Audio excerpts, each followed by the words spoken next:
একদম নবান্ন কোম্পানি থেকে শুরু করে যত তৃণমূলের নেতা সবাই কিন্তু চোর চোর চোর চোর চোর চোর চোর, জোরে বলেন চোর চোর চোর চোর, এরা সবাই চোর। আজকে ফুরফুরা শরীফের নওশাদ সিদ্দিকী ধর্মগুরু হয়ে পার্টিবাজি করবে কেন? তাহলে আমি আপনাদেরকে জিজ্ঞাসা করব, ইউপিতে যোগী বাবু উনি কি ধর্মগুরু নয়? এক কথা বলেন, কেন ধর্ম নয়? তাহলে উনি তো আমাদের ইউপির মুখ্যমন্ত্রী। কি যোগী একটা ধর্মগুরু হয়ে যদি ইউপির মুখ্যমন্ত্রী হতে পারে, তাহলে আপনাদের কাছে বলে দিয়ে যাই, আগামীতে এই পশ্চিম বাংলার মুখ্যমন্ত্রী ইনশাআল্লাহ হবে পীরজাদা নওশাদ সিদ্দিকী, মনে রেখে দেবেন। তার কারণ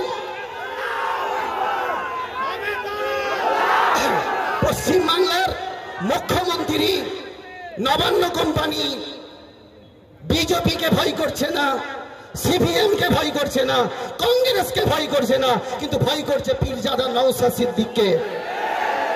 আজকে নওশাদ সিদ্দিককে জেলে ভরেছে, ওই বিজেপিদেরকে জেলে ভরলো না, সিপিএম কে জেলে ভরলো না, নওশাদ সিদ্দিককে জেলে ভরলো। তার কারণ নবান্ন কোম্পানি জানতে পেরে গেছে এই নওশাদ সিদ্দিকী আগামী দিন আমার চেয়ারটা কেড়ে নেবে। এই ঠিক না বেঠে?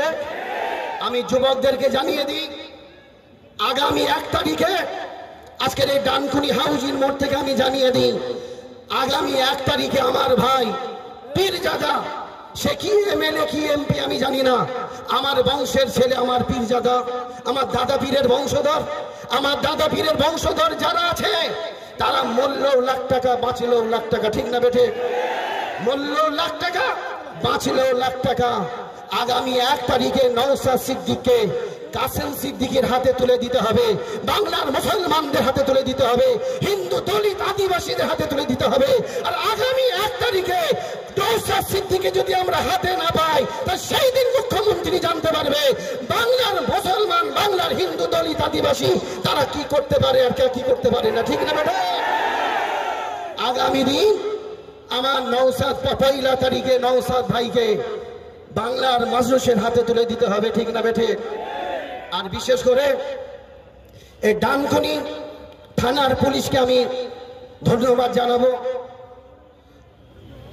ডানকুনি থানার ওসিকে আমি ধন্যবাদ জানাবো, এবং আশপাশে আমাদের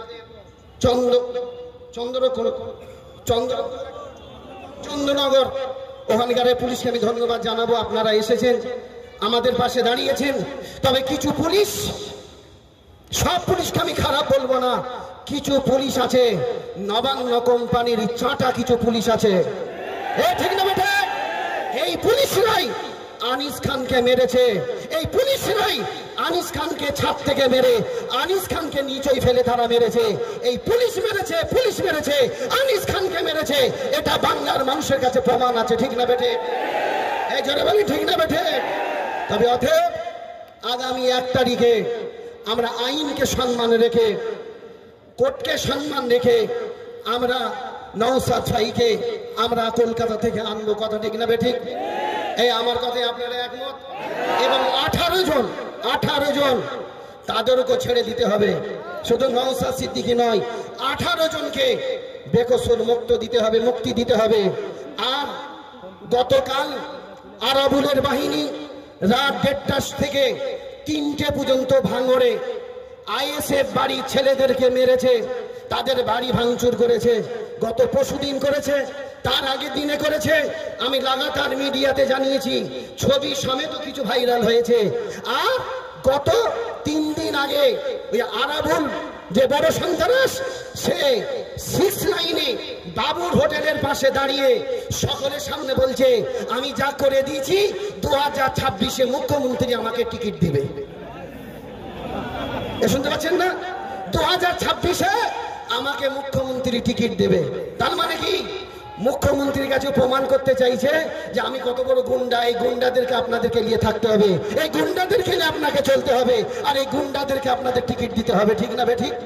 আর আমাদের এলাকায় যেসব নেতা আছে, একদম নবান্ন কোম্পানি থেকে শুরু করে যত তৃণমূলের নেতা সবাই কিন্তু চোর চোর চোর চোর চোর চোর চোর, জোরে বলেন চোর চোর